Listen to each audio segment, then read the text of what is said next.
So in my last video, people were convinced that I am zooming, and I just wanted to clarify that yeah, I know some of my shots do look unnatural, but that's just the way that I play, you know what I mean?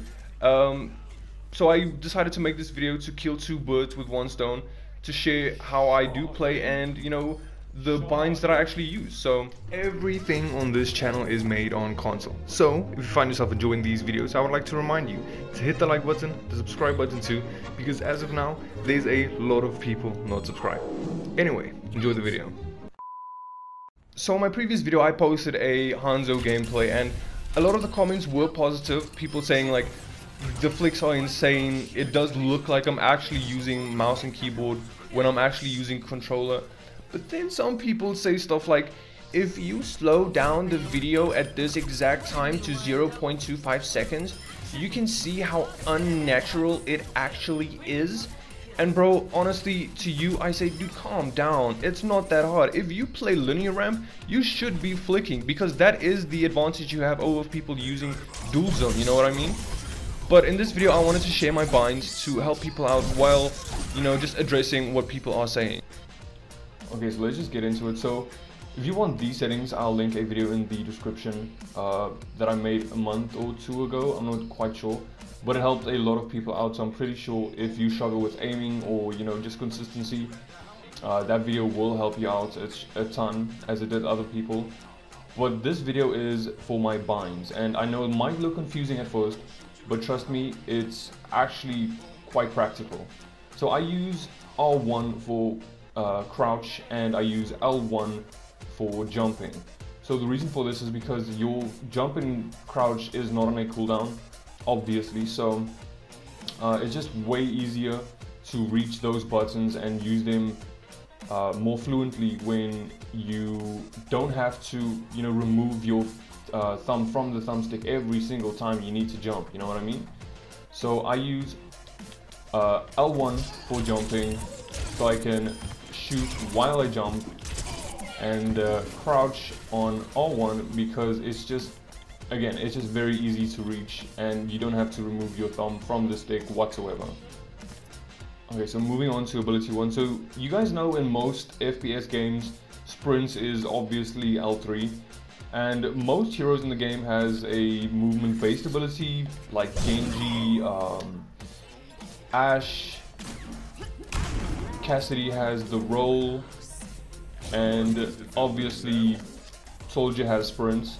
So I just keep it at L3 because it is a movement based type of ability, and it's not hard to remember that your first ability is L3. But moving on to ability 2, which would be triangle.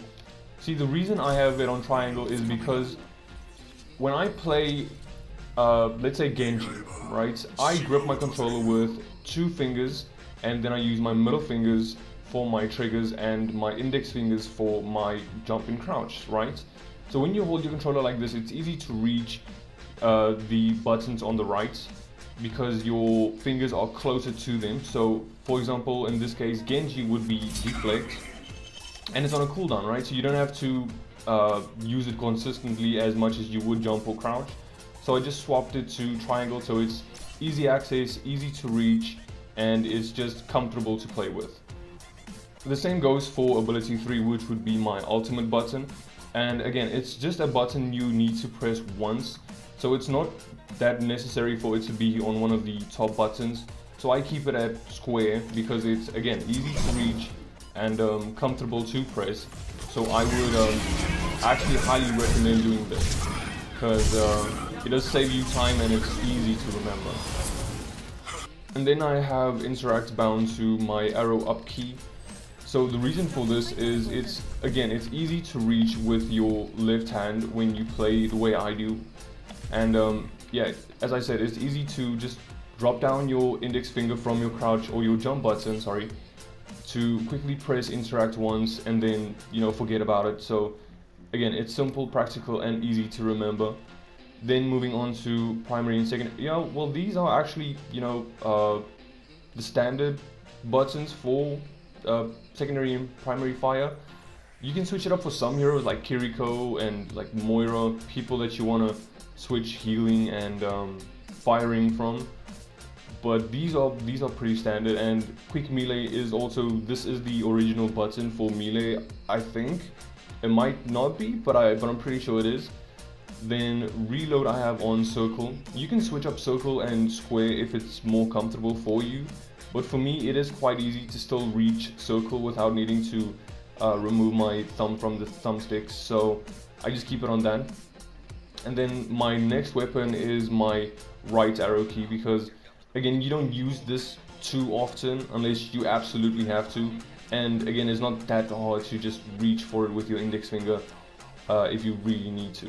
But not least, I'm pretty sure no one's gonna want these, but these are the reticles that I do use. I switch these up so much between the crosshair and the dots, but this is personal preference. 100% you can use whatever you want that makes you feel like you actually can hit your shots without it obstructing your vision, you know?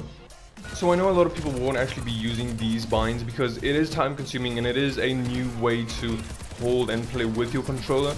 But to those of you who actually do take the time and, you know, learn how to play with these binds, I would love to hear from you. So let me know down in the comments below if it did actually help you. Because if this video helped one person, my time would have not been wasted, you know what I mean?